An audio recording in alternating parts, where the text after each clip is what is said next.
Bali, eto pala, waiting na ako sa pick-up Hello location po. ito ni Idol. Hello po.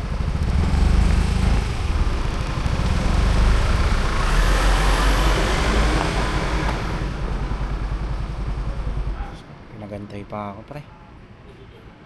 Sana tinext ko, men. Sino daw ako? Joyride, Idol. Tara. Ano pala? Ano ba? Bagong gawa ko lang kasi yung ano.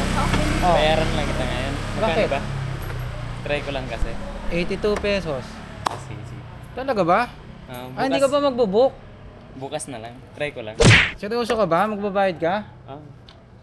Try ko lang kasi. Bagong gawa kasi. Paano bagong gawa? Kakagawa ko lang kasi.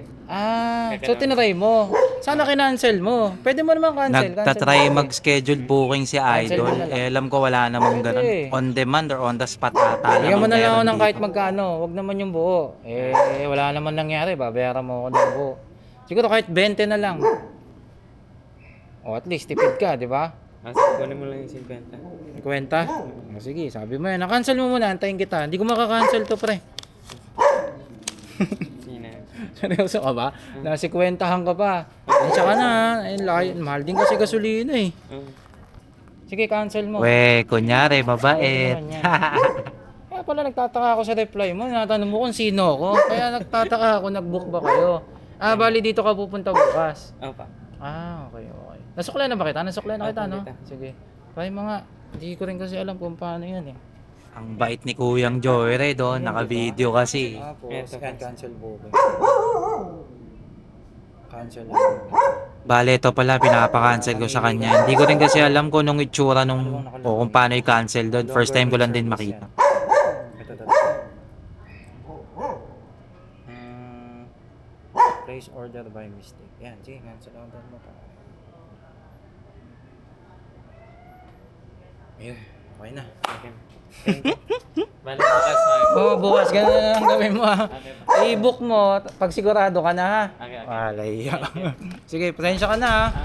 Nasikwentahan pa kita. Ha? Ingat ka bukas. Ano yun? Pare. Ang kulit. Pre. Tangin. Ay na tumitesting ng booking pare. So nakakaya naman sisingilin ko ng buhok men.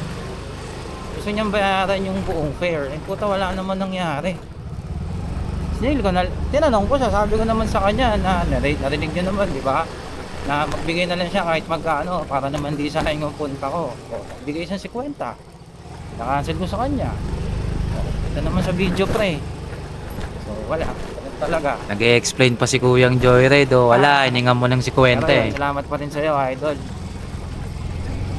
So, ingat ka. Alam mo na gagawin mo bukas, ha?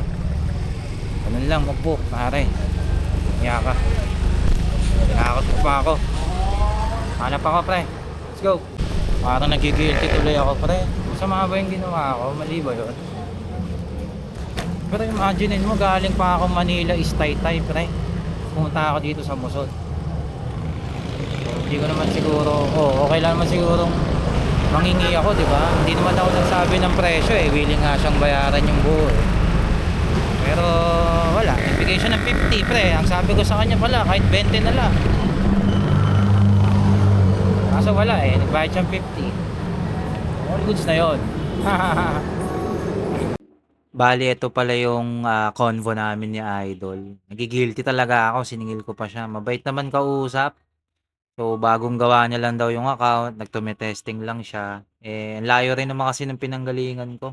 Pero nagbayad naman siyang 50, okay na yon. So, salamat Idol, ingat ka.